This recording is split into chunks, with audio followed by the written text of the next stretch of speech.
Bonjour, bienvenue dans ce nouvel épisode de mon podcast IMO. On est en live du congrès IMO FNAIM au Carrousel du Louvre. J'ai le plaisir de recevoir Cédric Lavaux, président du fichier Amepi. Bonjour. Bonjour Ariane. Cédric, j'ai d'autant plus de plaisir à vous avoir sur le plateau qu'on ne parle que de vous et vous avez un scoop à nous annoncer. Un scoop. Mais vous êtes bien informé Ariane. Effectivement, j'ai un scoop et vous êtes dans les tout premiers à être informé de ce scoop. Je ne suis pas la toute première. Non, vous savez qu'au niveau du fichier Amepi, si bien sûr vous êtes la toute première. Merci, tout va bien. Mais avec les délais de diffusion, Ariane, vous ne le serez peut-être pas. C'est ça que je veux dire. Vous allez voir. Vous savez qu'au niveau du fichier Amepi, communiquer est un sujet parfois délicat parce que ce qui prévaut pour nos adhérents, c'est leur marque, qu'ils soient indépendants ou qu'ils soient franchisés. Ce que le fichier Amepi souhaite, c'est que la cohésion du groupe, de leurs confrères, qui leur permettent de rentrer plus de mandats exclusifs, mettre en avant leur marque. Donc le fichier Amepi n'a jamais souhaité, et c'était revendiqué, communiquer auprès du grand public. Les communications n'étaient que B2B, il fallait convaincre les professionnels des bienfaits du fichier Amepi. Et bien voilà, à l'unanimité de ses membres, le fichier Amepi, lors de son dernier conseil d'administration, a voté l'ouverture de la communication en B2C pour le fichier Amepi et vers le grand public. Alors comment vous êtes arrivé à ça? Pourquoi cette décision alors qu'effectivement tout le monde, notamment les grands réseaux adhérents à l'Amepi, au fichier Amepi, freinaient des cas de fer quand on parlait d'ouvrir sur une communication B2C? Vous savez qu'on a fêté nos 20 ans l'an dernier, donc 20 ans c'est l'âge adulte, l'enfant commence à pouvoir prendre ses ailes, partir un peu du foyer familial et on lui fait un peu confiance, la maturité est là et le fichier Amepi avait besoin de ces 20 années de maturité pour savoir quel était son sens premier, quels étaient ses fondamentaux. Aujourd'hui l'équipe du conseil d'administration est rassérénée, les adhérents ont compris quel était l'intérêt du fichier Amepi et donc on peut expliquer maintenant au client final que dans leur ville ou sur leur marché, il y a des professionnels intelligents qui sont en coopétition et qui coopèrent à leur service. Voilà. Sur votre ordinateur portable, vous avez la marque de votre ordinateur, eh bien c'est la marque de l'agence. Et puis il y a une petite pastille sur l'ordinateur portable accessible à la vue de tous les clients qui est Intel Inside. Ça veut dire que ce processeur Intel est dedans.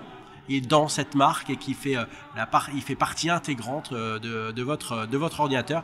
L'Amepi sera un peu l'Intel Inside de l'immobilier. Votre marque sera le nom de votre agence. Et le Amepi Inside sera communiqué aux clients pour que l'on puisse faire valoir la différence de votre pratique. Alors vous dépoussiérez complètement l'image et en tout cas une certaine identité du fichier Amepi aussi. Oui, puis c'était très très très très attendu. Donc on ne s'interdit rien dans cette réforme. On a évoqué l'an dernier l'application et on parlait d'évolution. Là, il s'agit d'une révolution. On touche à nos fondamentaux. Et on ne s'interdit rien. Donc plusieurs sociétés de communication que nous avons sélectionnées vont plancher sur le sujet et vont nous présenter un plan de déploiement. On leur a laissé carte blanche que nous soumettrons au conseil d'administration et il y aura peut-être quelques surprises suite à ces premières présentations. En tout cas, on ne s'interdit rien. Quand j'ai dit nouvelle identité, justement, c'est à ça que je faisais allusion. Ça peut vouloir dire nouveau logo, nouvelle dénomination. Nouveaux noms, tout est ouvert, mais rien n'est figé. On ne va pas partir avec des certitudes et imaginer le chemin vers lequel on veut tendre. Nous avons une idée et non que si nous nous adressons au grand public, il faut qu'ils nous comprennent, il faut qu'ils sachent qui on est. Et c'est la commande que l'on va faire à nos conseils et à eux de nous proposer la meilleure formule. La crise, elle joue en faveur aussi de cette remise un peu en question d'un modèle qui était acquis, en tout cas statique. La crise dans toute difficulté, on apprend. Et je pense que c'est ce qu'il faut retenir. Le titre de ce congrès, c'est de la crise à la reprise. Moi, ce qui m'intéresse, c'est surtout à la reprise.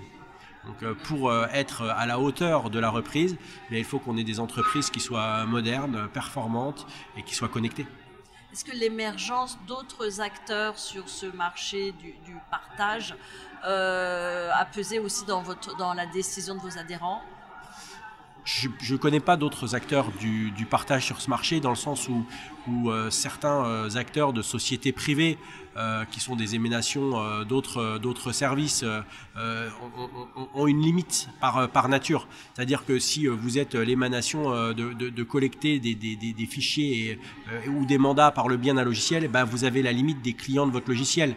Si vous le faites dans le cadre d'une marque, ben vous avez la limite des clients de votre marque. C'est ça la magie du fichier AMEPI, c'est qu'il n'y a aucune limite. Tous les professionnels encartés et qui ont leur carte et qui exercent sur le territoire dans lequel ils ont leur carte peuvent prétendre à adhérents au fichier AMEPI. Et pour que ça fonctionne, mais il faut qu'il y ait le plus grand nombre d'agents immobiliers qui soient connectés sur un territoire. Je suis demain à Toulouse pour une assemblée générale. Il y aura plus de 600 participants utilisateurs du fichier AMEPI à Toulouse. C'est 250 agents immobiliers qui sont adhérents à Toulouse. Eh bien, à Toulouse, quand un collaborateur veut se faire recruter dans une agence, la première question qu'il pose, c'est « Faites-vous partie du fichier AMEPI ?» Parce que pour lui, c'est que c'est fondamental pour son business. Et puis les clients aussi, à Toulouse, c'est devenu un repère, demandent à leur agent immobilier s'ils font partie du fichier pour pouvoir leur confier leur mandat. Donc c'est un territoire pilote Toulouse pour... Ouais, c'est notre leader, c'est notre locomotive et on est très attentif à leur évolution. Dernière question, vos missions du coup pour 2025, votre ambition?